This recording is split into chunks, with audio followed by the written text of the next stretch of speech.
Hello, I am the real-life fake wizard. Grand Theft Auto 6 has cost over $1 billion to make. Some rumors say it's closer to $2 billion. The game has been delayed 3 times. First fall 2025, then May 2026, and now the upcoming release date is still supposed to be November 19th, 2026. Take-Two's stock dropped 10% after the last delay. A $3 billion market cap gone overnight. And as rumors swirl of the possibility of another delay, I just want to say to Rockstar, bros, take as much time as you need, okay? But when you do release the game, don't charge $70. Don't charge $80. I want you to go big, baby. Go for the gold. Grand Theft Auto 6 should cost $200. No, not because it deserves to be $200. That's absurd. No, I want to watch the AAA video games industry collapse. And Grand Theft Auto 6 at $200 would be throwing the match on the pile of money. Everything burns. Today's indie game shoutout is Spell Rogue, the tactical turn-based roguelike. Draft from over 350 powerful spells to assemble the perfect combination and crush your enemies in 70+ unique encounters. Face brutal choices, adapt to impossible odds, and strike back at the horrors that destroyed the world. To learn more about this game and hundreds of other indie games, visit our indie game discovery platform, fakeportal.com, or scan the QR code on your screen. Now back to the video. Video game publishers are desperate to increase the retail price of AAA games from $70 to $80 and then beyond. We learned this in 2025. Here's what happened. April 2nd, Nintendo announces Mario Kart World as a launch title for the Switch 2. The price? $80 for a kart racing game. Nintendo's response to the backlash all over the internet? We want to have variable pricing for games based on different perceived value. Thanks, Doug. April 7th, Nintendo doubles down. Analysts start predicting an industry-wide shift to $80 as the new standard. The corporate fat cats are now all smelling blood in the water. June 8th, Microsoft announces Outer Worlds 2 will be the first $80 first-party title. The internet loses its mind, myself included. I lost my mind about this. Made a video here. By July 23rd, Microsoft reverses course back to $70. Pre-order refunds issued. They cite market conditions as the reason why, but we all know the truth. It's because pre-orders were in the toilet for the $80 capitalism is bad simulator. And then Christmas 2025, the Switch 2 holiday sales were down 35% in the United States compared to the original Switch launch in 2017. Analysts blame a complicated economic landscape, and there's a very strong case for that to be true, but we also need to consider that lots of people are simply priced out of the new console and/or they don't see the value anymore. The $80 price point is already failing. There have been a number of mainline Nintendo entries since Mario Kart, and none of them came in at $80. And I have to imagine that perhaps the worldwide backlash at $80 Mario Kart was a real, well, let's not say a wake-up call, but like certainly a gnat flying around the room that won't leave the executives alone. And that's a wonderful bridge to bring us back to Grand Theft Auto 6, which has long been debated for having a premium purchase price. Grand Theft Auto 6 has been in development since 2014. Principal production started in 2020 after Red Dead Redemption 2 shipped. Over 1,000 developers have worked on this game. Advanced AI, procedural generations, a Vice City remake with ambitions that make the original look like a student project. The leaks, which Rockstar has now validated by firing the people responsible, reveals 700 enterable buildings. GTA 5 had maybe 100. There's a relationship mechanic between the two protagonists. 6-star wanted levels with coordinated police AI tactics. That's a lot. But here's the problem. GTA 5 cost $265 million to produce. It launched at $60. It has sold over 200 million copies. It has generated over $8 billion in revenue. That's $8 billion with a B. GTA 6 cost somewhere between $1 and $2 billion to produce. The break-even point at $80 is roughly 12 to 25 million units sold, depending on whose numbers you trust. At $200, you need maybe 5 to 10 million The math works here on paper. But GTA 5 did not make $8 billion because it was priced to break even. It made $8 billion because it was priced for volume. $60, accessible to everyone. The kind of game you buy because everyone is talking about it and you don't want to miss out being a degenerate with your friends. That's why a game like that succeeds. What happens then when that game costs $200? Insider Tom Henderson is predicting $80 for the standard edition and $100 for the deluxe edition. No early access, just some cosmetic garbage. A former Rockstar developer thinks they'll go $70 to avoid the greed perception. I hope they're all wrong. Go as high as you can. I said $200 before, but man, take it to $500. Rockstar should charge as much money as possible. Not because it's good for consumers. It's not. It's actually terrible for consumers. But because the only way this industry is going to learn is through complete failure. And Grand Theft Auto 6 overcharging is the fastest path to that failure. Here's what people aren't talking about enough. The video game market is already cracking. Console sales hit a 30-year low in 2025. 30 years. We haven't seen numbers this bad since the original PlayStation was new, and back then, these numbers certainly weren't considered bad numbers. 9,000 layoffs in 2025, down from 15,000 in 2024, but still catastrophic. Analysts are predicting another 7,500 this year. Concord, Sony's $200 million hero shooter, lasted 2 weeks before they shut the servers down and closed the studio. 2 weeks, $200 million gone. You have better odds in the casino. Gamers are already skipping $80 games. The data is showing it. Indies are surging, used game sales are up, people are waiting for discounts, retro is having a renaissance. The patience of the market has worn thin. We're done. Most gamers are just done with this crap. And into this environment, you're gonna drop Grand Theft Auto 6? Now, I know some of you in the comments are gonna say, Wizard, you're insane. You want this game to fail? You want developers to lose their jobs? You are rooting for destruction. And to that, I would say, yes. Well, kind of. Let me explain why. The video game industry has been extracting value from consumers for over a decade now. Season passes, battle passes, loot boxes, day one DLC, microtransactions, and $70 single-player games, live service garbage, games launching broken and being fixed maybe 6 months later if we're lucky, and now they want $80.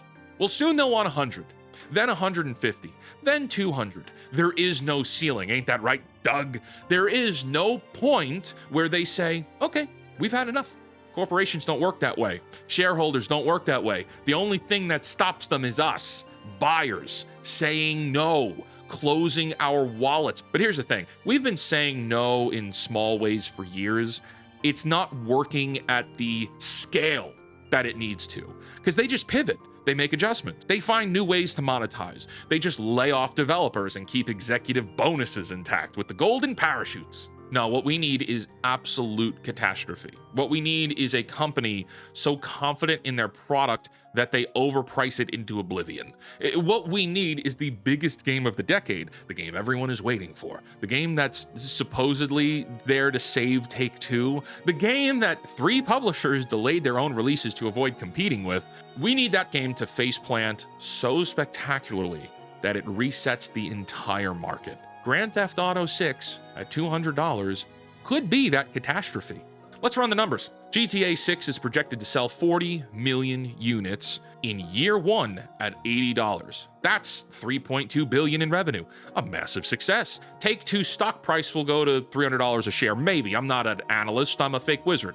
But everyone's happy. At $200, you price out the casual audience. The people who bought GTA 5 because their friends were playing it, the teenagers who had to save up, the adults on tight budgets who can justify 60 or 70, but they definitely can't justify 200. GTA Online, which generated most of GTA 5's revenue, runs on volume. Millions of players spending small amounts of money over time. Shark cards, cosmetics. That model collapses if your install base is a fraction of what it should be. If GTA 6 sells 15 to 20 million at 200 instead of 40 million at 80, the math changes. Revenue drops.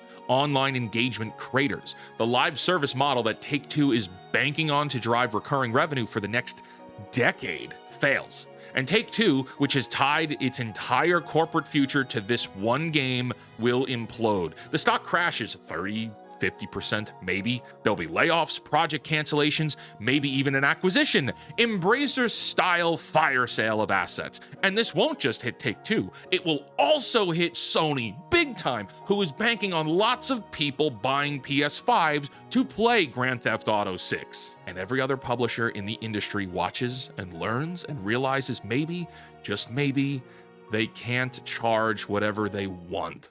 And this isn't fantasy. We've seen this before. Cyberpunk 2077, it's a $316 million budget. It launched broken.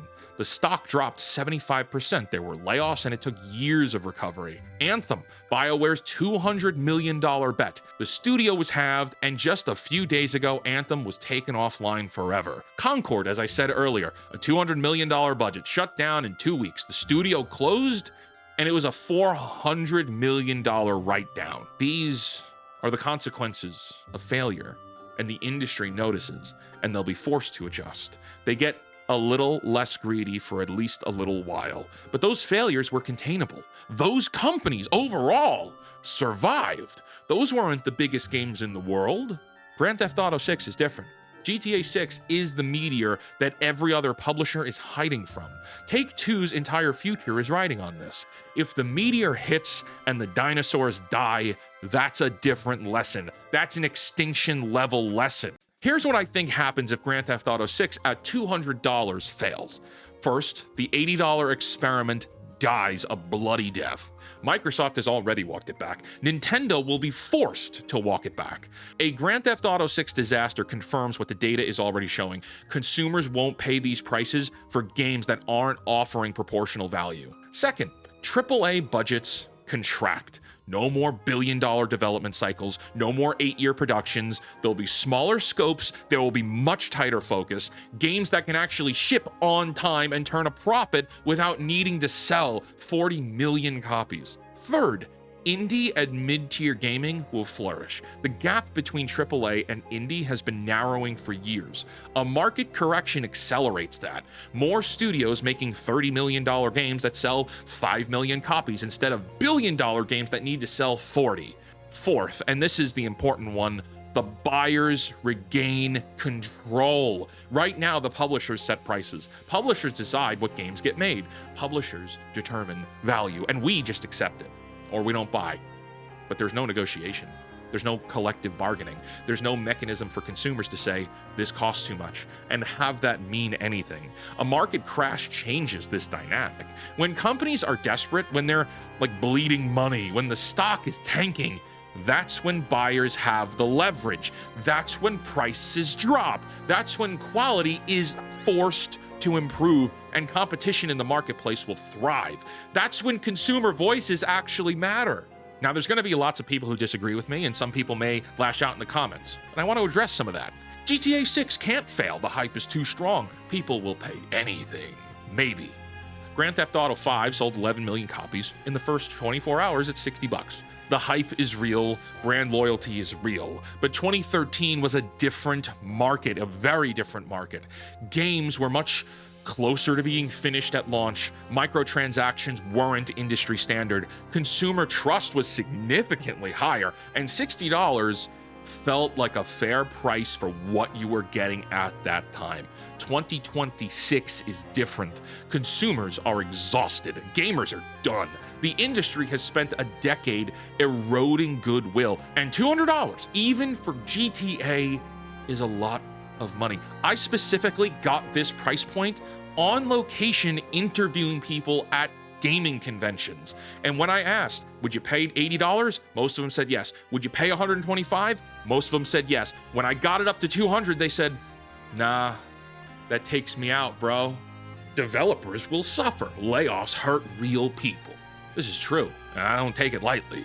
9,000 people lost their jobs in 2025. That's devastating news. But here's the uncomfortable reality, and let's be very real. Those layoffs are happening anyway. They're happening because of bad corporate decisions, not because of consumer behavior. They're happening because executives greenlight billion-dollar products that can't possibly succeed, then fire the workers when the math stops mathing. A market correction doesn't cause layoffs. Corporate greed causes layoffs. A correction just accelerates the reckoning and hopefully creates conditions where sustainable development becomes the norm again. You're just being negative. You should want games to succeed. You're toxic for the gaming community.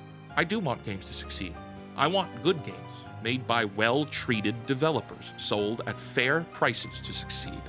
I want the industry to be healthy, but the industry isn't healthy. The industry is a bloated corpse floating down the river pretending to be alive. And sometimes the kindest thing you can do is let something die so that something better grows in its place from new creatives with new ideas. Grand Theft Auto 6 is likely going to be a good game. Rockstar knows how to make good games. The scope seems impressive. The technology they're using is cutting edge, but I don't want it to succeed. Not at $80, not at $100, and not at $200. If this game was to be priced so high, the market is forced to reject it because they're priced out, we would see radical change in gaming. I want Take-Two to blow its back out trying to squeeze every possible dollar from consumers. I want the meteor to hit, because the only way this industry learns is gonna be through catastrophe, and we are long overdue for a correction. I think let the market burn and let something new grow from its ashes. Until next time, create, innovate, inspire, and for the love of God, cancel Disney+.